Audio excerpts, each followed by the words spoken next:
And as long as you do that, as long as you make sure that whoever you're working with, whatever you're working with, whatever location you're working for, you make sure it benefits them. Hey, I believe your company has a charity. I'd like to make a large donation to that charity. I need something, but I just want you to be aware that I'm not here for free and I'm going to make a donation. Are you okay with that? You always, that way, whenever you have someone else introduce you, you come in under a cloud of credibility, okay? Yeah. And that's the key. Today, credibility is your bank account. If you have no credibility, you have no bank account. If you have credibility, you're buying a yacht. In the early stages, before I get to that mode, it's got to be, hey, we spoke the other week, and I really enjoyed that conversation. Should we have lunch? Are you available in 2 weeks' time? Let's have lunch. Hey, I've got an event coming over. Why don't you come over to the event? There's some good people you should meet. You've got to focus on the relationship in the early stages. Otherwise, it's the same example as a Sequoia tree. The big question is this. And that is coming up next on ambitious people like us who don't have a lot of resources, did not go to Ivy League colleges, were not born into wealth. How do we become resourceful enough? Use our creativity, our dedication, and a little bit of crazy to bootstrap our way to realizing our dreams. Whether it is launching a new company, launching a new app, or making it to the top of the corporate ladder. That is the question. And this podcast will give you the answers. We have created a tremendous community of bootstrappers, entrepreneurs, and professionals who are ambitious, resourceful, and want to get things done. We brainstorm, support, and help each other out. So come join us. Navigate to bootstrapping.group, join today, and get the Startup Founders Technology Accelerator video series absolutely free. If you enjoy this video, then do let us know by hitting that like button now. Or if you want us to improve our content, then go ahead and hit that thumbs down button and give us your honest feedback in the comment section below. Here at Tetanoodle, we are passionate about entrepreneurship, technology, and innovation. Every week, we bring you insightful and engaging videos, interviews, tips, tricks, and strategies to help you grow your business or rise in your corporate profession. If you're new here, please do consider subscribing and do not forget to hit that bell icon so that you are notified when we publish new content. Hello and welcome to this new episode of Bootstrapping Your Dreams Show. Today I have a very special guest. His name is Steve Sims. So Steve is an entrepreneur that has sent clients to see the Titanic, had them sing on the stage with their favorite rock band, and has closed down a museum in Florence, Italy for a dinner party, and then had Andrea Bocelli come in to entertain, and many, many other things like that. So if you haven't guessed, Steve is the founder of Bluefishing. It's an internationally famous company that makes once-in-a-lifetime events happen for those who can afford it. So it's going to be an interesting conversation. Let's dive in. Welcome, Steve. It's a pleasure to be here. Thanks for having me. Awesome. So tell us a little bit about your life and your past life, and how did you come into this colorful life of making these unique experiences happen for rich people?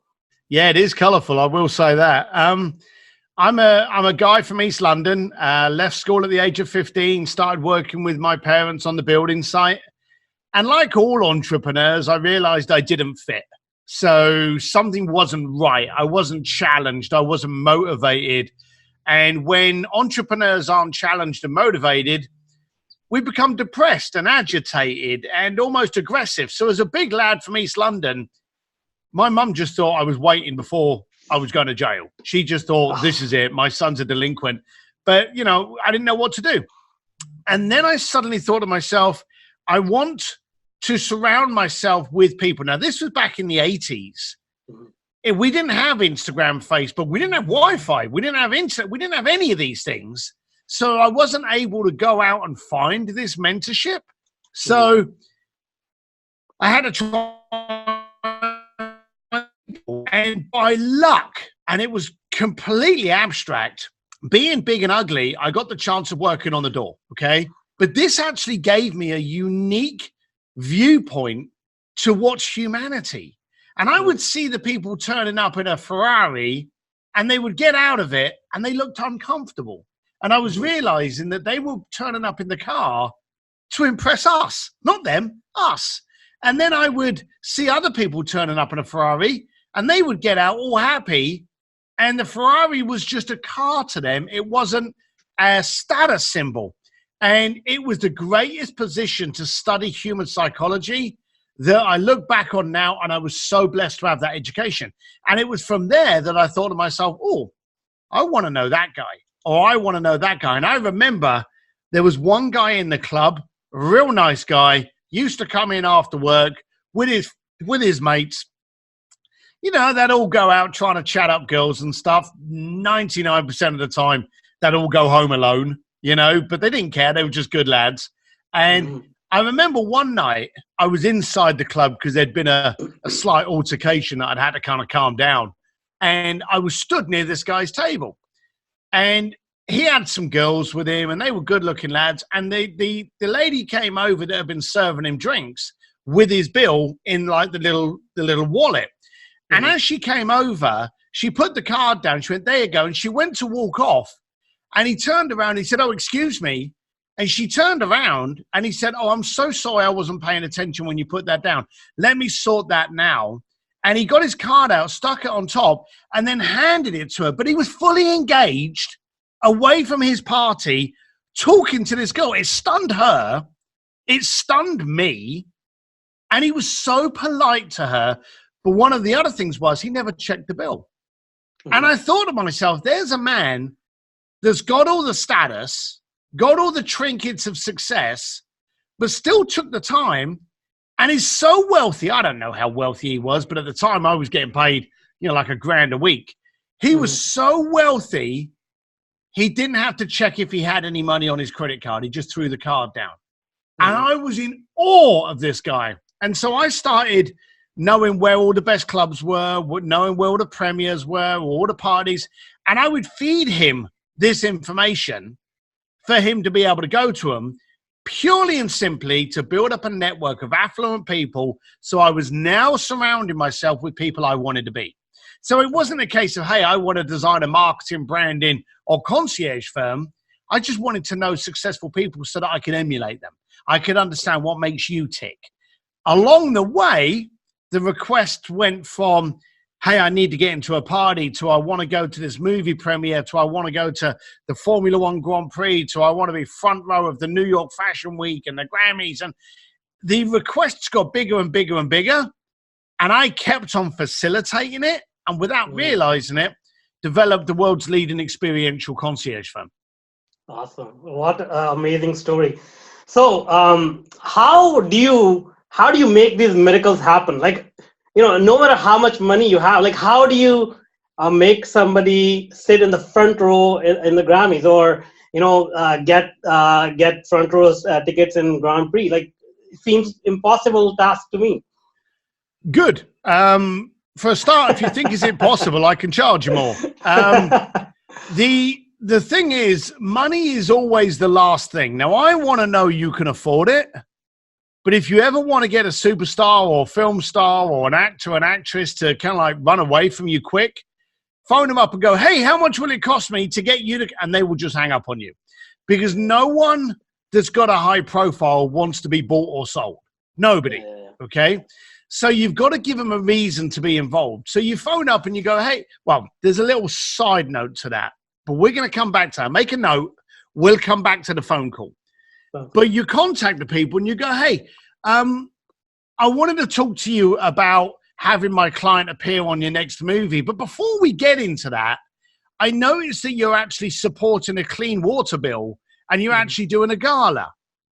I've got a way how I can get more affluent people to come to your gala, therefore spend more money on the tickets, the donations, the auction items, and even be able to better brand, market, and write copy for that event. Would that be of interest to you?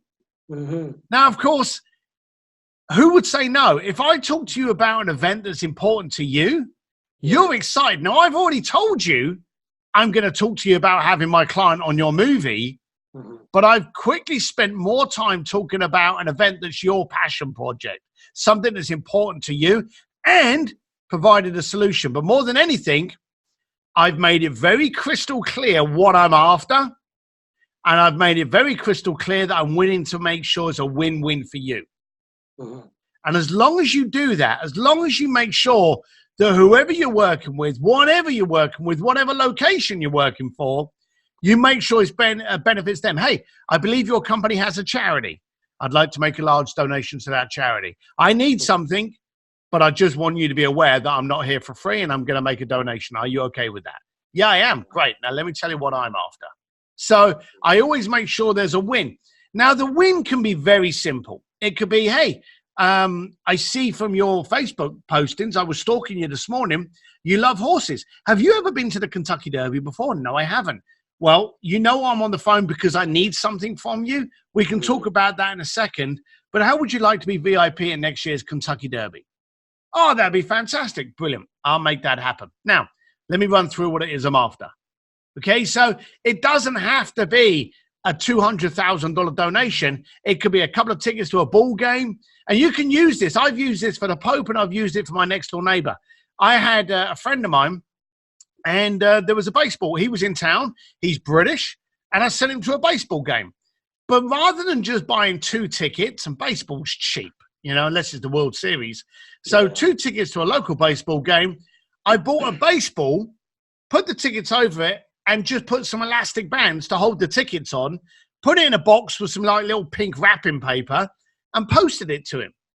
Now, the tickets, the ball, and the postage, I think maybe cost $150. You know, maybe not even that. But I'd created a euphoria. I'd created an experience just in the fact that this box turned up.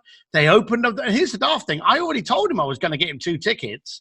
But the fact that it come with a baseball as well, that he could play with his son. Every time he's throwing that baseball between him and his son, now he's back in England. Who's he thinking of? So my point is, focus on how you can take the request or what you're after and make a trigger attachment to create an emotional connection to whatever you do. That's how I do it. I try to create an emotional connection within anything I do. Awesome. That's great. So there's some deep psychology, human psychology hidden there, right? Yeah, I never, you know, I classed myself as a very uneducated man because I never finished school. I class myself as a well-educated man now because I failed, I've succeeded, I failed again, succeeded, and I've been able to communicate with a very large population of the world, cultures, languages, financial positions that I'm now able to kind of understand people's perspectives. So I didn't realize how much I was into psychology, and I feel a bit nervous to say how much I'm addicted to it, but I absolutely love it. I love talking to clients to find out what's the reason why. What is the trigger there? What is the core that's making you desire that? Why do you want to be at the Fashion Week? Why do you want to sing with Elton John? Why do you want to go on a fashion week? Why do you want to have go onto a jet into the edge of space? Why do you want to go and see the Titanic? I love the psychology and the reasons behind these things. That's awesome. So, you know, obviously there are people who have more money than they know what to do with it. And they have these type of desires. That's not to say that people with less money have not similar desires. But when you interact with these, you know, different sects of people, sectors of people, do you find any fundamental differences between them? Like, do people change as they acquire more wealth? Sadly, no, but you do. You see, if I introduced you to me, the point is, as everyone can now see how stunningly good looking I am, I'm not the guy you want to bump into on a Friday night. I didn't know what I did. If I wasn't speaking, you know, if you didn't hear my tone, you may look at this big fella walking down the street and be concerned as to who that was. Okay. So your attitude would change. But if you meet me next week and I'm up in Vancouver, because publicly this man's promised me an Indian restaurant. So I have. I'm going to hold him to that. But if I met up with you next week, next Friday, you may bring some friends along or some family along for the dinner. So your attitude changes based on how well you know me. But here's another thing. If you meet someone and you don't think he's got a lot of money, you respond to him differently than if you find out that he's the new chairman of Apple. Yeah. Now, For sure. like it or not, if I introduced you to a guy and I said, actually, this is the CEO that reports directly to Sir Richard Branson, your attitude towards that man would change, because the power, the perception of power and the perception of money changes your reaction. So 9 times out of 10, these people that have money, it's been a slow burn. You know, it's taken them years to get. Very few people go from having $10 in their bank account to 10 billion. Okay. So, and now lotto winners, and look how many lotto winners commit suicide. Okay. So these people have gone through all of these years. They still know, Elon Musk still knows what it's like to share. I spoke with him a while back. He still remembers what it was like to share a room with his brother. Okay. He doesn't have to share a room with anybody now, but he still remembers that. But if you met Elon Musk, you would be so polite, so cautious, and so sadly artificial. Yeah, if I'm introduced you to a guy and you've never met Elon before, you'd be like, hey, how you doing? I had an event in Palm Beach, and I was with a guy called Roger Daltrey. Do you know who Roger Daltrey is? No. He's the lead singer of The Who. Okay? So very famous in England, very famous from that generation. Okay? And I was chatting with him, and a friend of mine came over that was a bit younger and sat down and started talking. Now, Roger's older than me, so I'm not sure he could have been my dad, but he definitely could have been my older brother, okay? And this girl just started chatting. Had no idea that he was one of the most famous rock stars in the planet. No idea, okay? Until she walked off and someone told her who she'd just been spending a couple of hours with. She came back a different person. And I shouted at her. I said to her, go away. We enjoyed you when you were here as you. And now you've just come back as a stalker and as a super fan. It ain't cool. So piss off. And she went, you change, not the other people. The other people want that transparency. I think one of my secret sources, without realizing it, is I spoke to every single person as a bill paying member of humanity. And so I would turn around and go, hey, how you doing? Right. So what do you want? And I've even had very important and famous people going, well, you probably seen me in movies. Yeah, I have, but we're not here to discuss that, are we? And they're like, well, no, but did you want a selfie? What a selfie? Do you want a selfie? So it's very strange how people's attitudes change to different people. Yeah. That's so true. So it's not them, it's you. Yeah. And to your point, when they have accumulated wealth, most people take years and decades. And yeah, I mean, it's a tiring thing to do. It's not easy to accumulate that wealth. So I can see how it sort of, it changes them as maybe humble them in a way because they have reached that one. Do you know, they are looking... Because most wealthy people, well, my clients have, they have 2 traits. One of them is that they're failures, okay? Openly failures. They fail often, they fail a lot, and that's their education. Your greatest growth comes from your greatest pain. You know, they say about it, when you're lifting up muscles, when you're working muscles and you're lifting up weights, no pain, no gain. Okay. It's the exact same in business. If you suddenly find that you writ a contract wrong and you've just lost $50,000, well, you just spent $50,000 on an education how to write a contract. So all of these people are failures and they've grown from it. Secondly, they're all self-made. So they still know what it's like to have to run their own credit cards to pay the utility bill or borrow from a friend to pay payroll or to be waking up at night because you can't afford to pay a bill on Tuesday. They know what that feels like because, believe it or not, having money removes emotion, okay? Having no money provides pain, and you remember pain more than you remember having no pain. Does that make sense? Oh, of course, yeah. I mean, I know exactly what you're talking about because I've had these similar experiences. Lots of pain, lots of starting from humble beginnings and having nothing. So I completely agree with you, and I resonate completely with you. Yeah. So it's good. They all want to be talked to as normal people. Most successful people are really good at one, maybe two things. For the rest of it, they're just as rubbish and crap as us. And they just want to be normal people. You know, they may run an empire that's worth $1 billion, but when they're at a bar, they just like a certain brand of beer or whiskey or something like that. And they want to stand there and they want to be entertained. They want to be educated. They want to have a giggle. They want to have fun. So when you're over there blowing smoke up their backside because you bumped into them at a gala, that's why they're aggravated. They get aggravated. You think they're pricks. You walk off going, well, he's full of himself. No, you just approach the conversation wrong. Got it. Good tip for sure. Next time I run into a celebrity or a rich person, I'll try that. Now, going from there to Vatican, and I believe you mentioned Pope. So that's a totally different ball game, right? Like I don't believe there is any bar involved, any whiskey involved there. So how did you manage to do that? So, yeah, I didn't exactly meet the Pope at a bar, that's for sure. Do you remember I said to you we were going to go back to this? It may be a good idea to do that now. Sure. I have never made a phone call direct in my life. Okay. So I'm going to play a little game with you, okay? Just to get the point across. Yeah. So here's the scoop. I walk into a bar. I walk up to you and I go, hey, how you doing? My name's Steve Sims. I've got people married in the Vatican by the Pope. I've sent people down to the Titanic. I've sent them on the white carpet with Sir Elton John. And I've had them backstage at Guns N' Roses. I'm a big deal. And then I put my hand out to shake your hand. What do you think of me?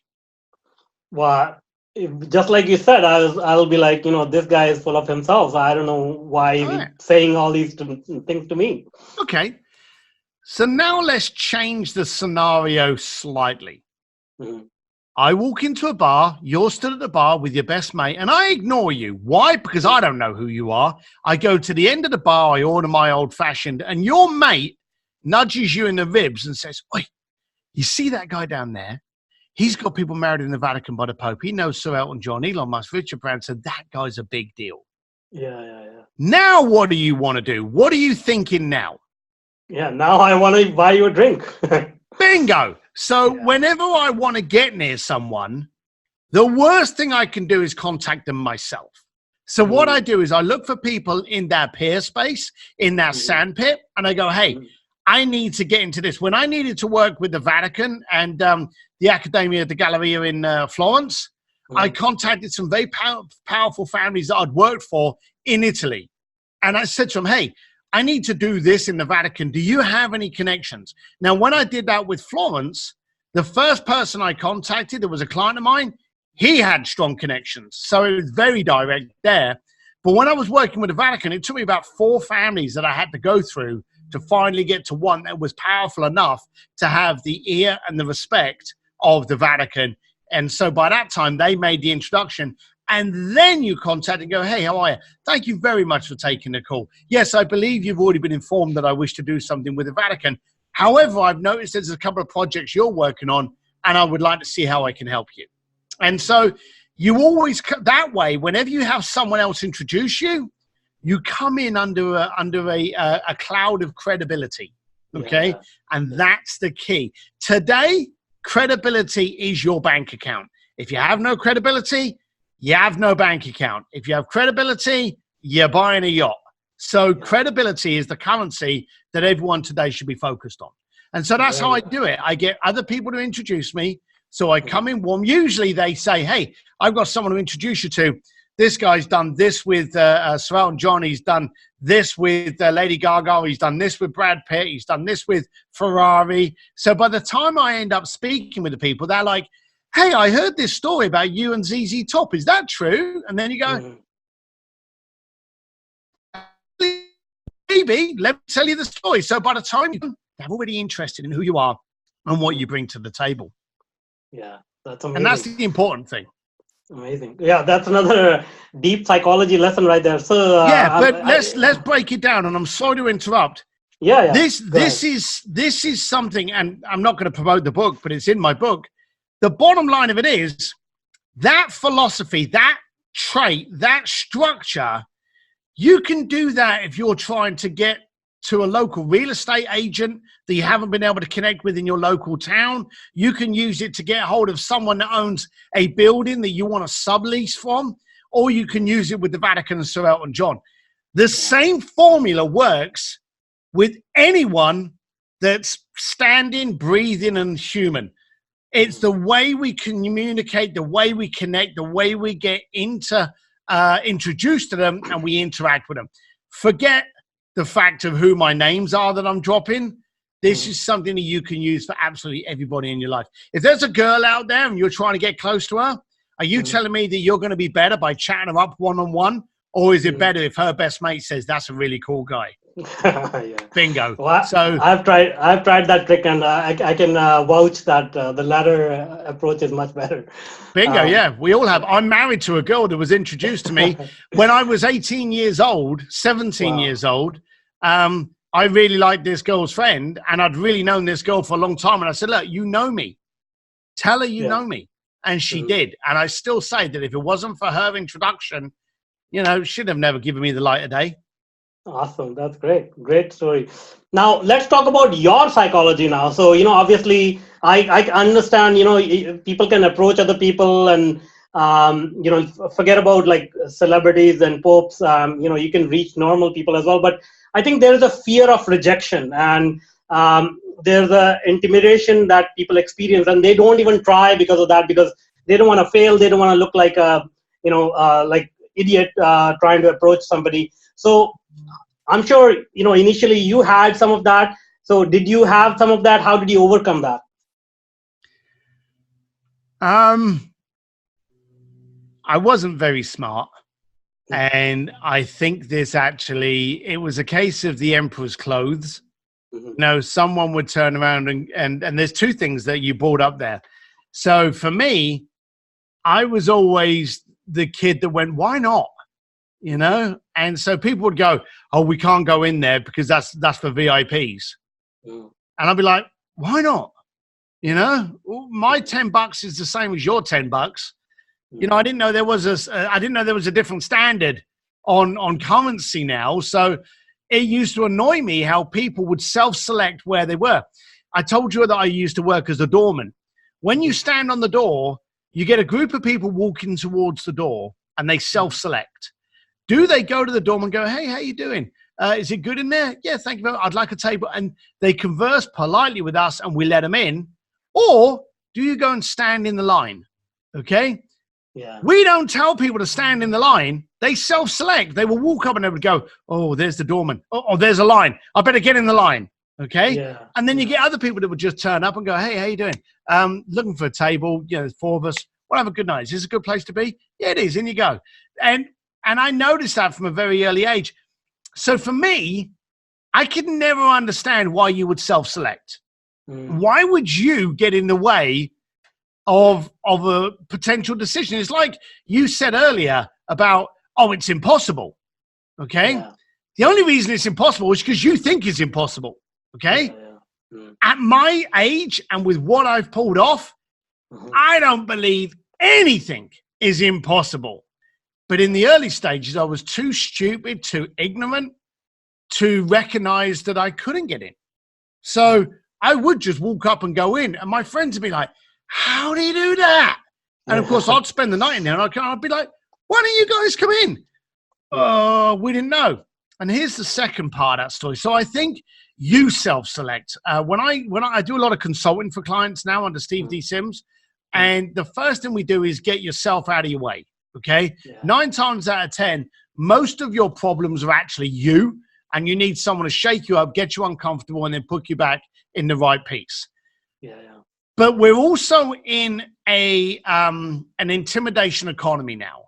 And there's loads of TV shows where the entire goal, the entire aim is to humiliate the other person.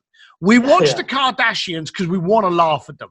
We watch Survivor because of all the bitchy, who's going to implode, who's going to get in a mood. We watch Big Brother because we want to see how they're not getting on.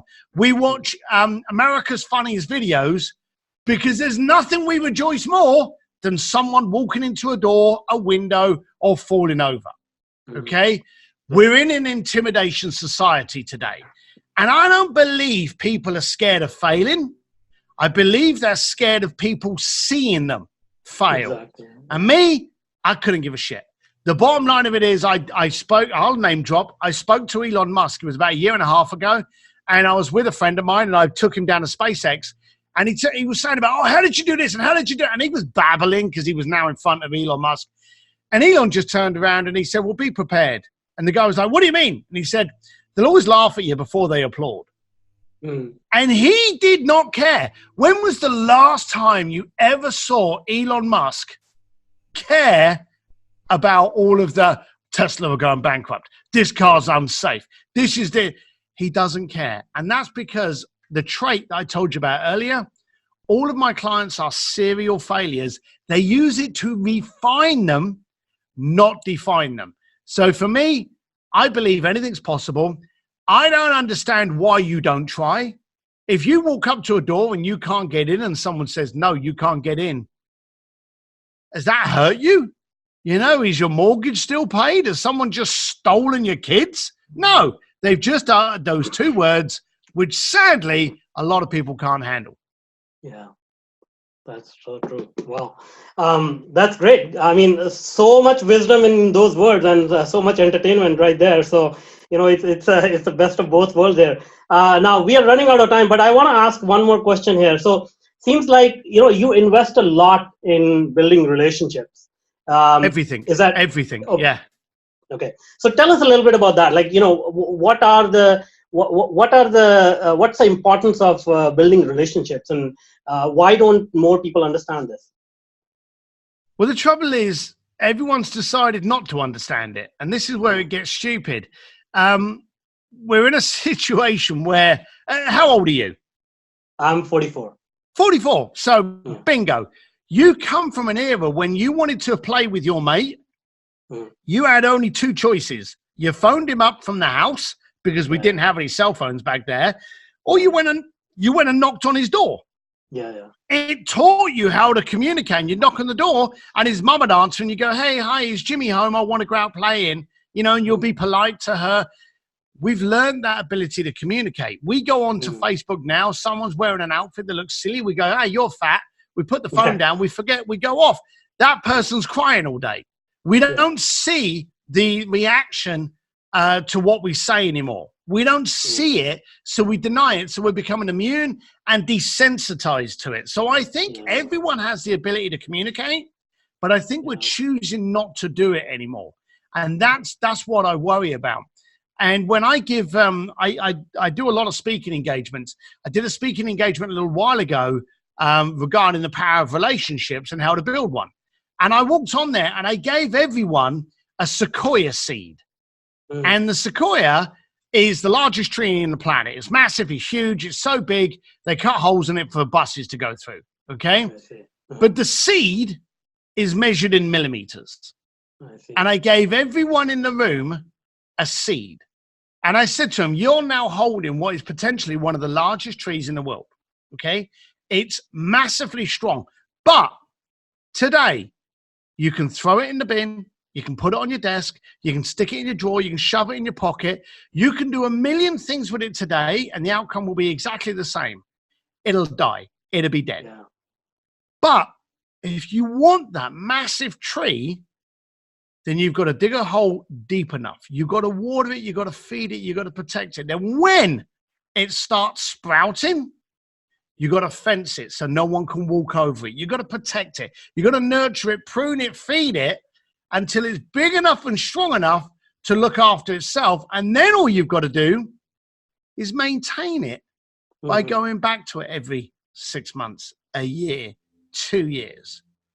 That's the exact same with a relationship. Someone meets someone in a bar today. They swap business cards. They don't phone them after 6 months.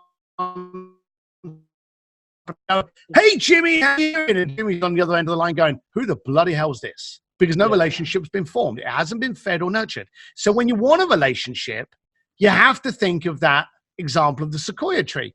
You contact them 2 days later. The early part of a relationship, you stay in contact a lot until the relationship gets so strong that then you go into maintenance mode.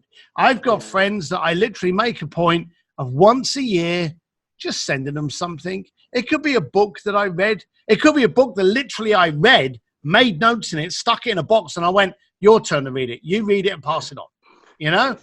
And it's just that kind of thing. But in the early stages, before I get to that mode, it's got to be, hey, we spoke the other week, you know, and I really enjoyed that conversation. Should we have lunch? Are you available in 2 weeks' time? Let's have lunch. Hey, I've got an event coming over. Why don't you come over to the event? There's some good people you should meet. You've got to focus on the relationship in the early stages. Otherwise, it's the same example as a sequoia tree. No matter how big and grand it's going to be, you do nothing with it today and the result will be the same. Dead. That's profound. Thank you so much for sharing that.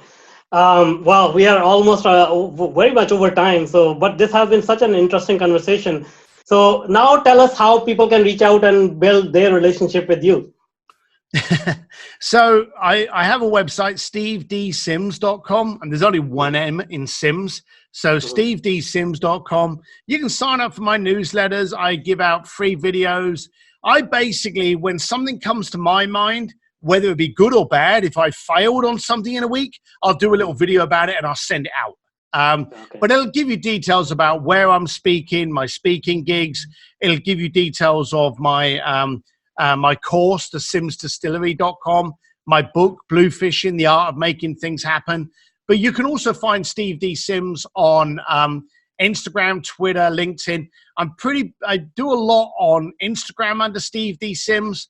And on Facebook, we have a free Facebook page called An Entrepreneur's Advantage by Steve Sims. And it's free of charge. And I'm always in there doing videos and little notes and jabbering away. So there's loads of ways of getting hold of me. That's great. That's great. I mean, this has been such an entertaining and educational conversation. I'll definitely like to bring you once again to this show and talk about some other things about life. Thank you very much. I look forward to it. Thank you so much. And that's all for now. Until next time. Now, if you're an entrepreneur or a career professional, then I invite you to join our growing community. Navigate to bootstrapping.group. As a welcome bonus, you will get the Startup Founders Technology Accelerator video series and Mastering Your Inner Game video series absolutely free. This series of short videos address some core issues which are instrumental in helping you move forward in your business or career. The videos are yours to view and share for free. No obligations or strings attached, except for one. You have to take action and implement it. So join us today. Navigate to bootstrapping.group. If you want more engaging videos and insightful interviews with industry's thought leaders, then check out the other videos we have picked for you. The link is right there. And if you want to be notified about our new content, please do consider subscribing to our channel.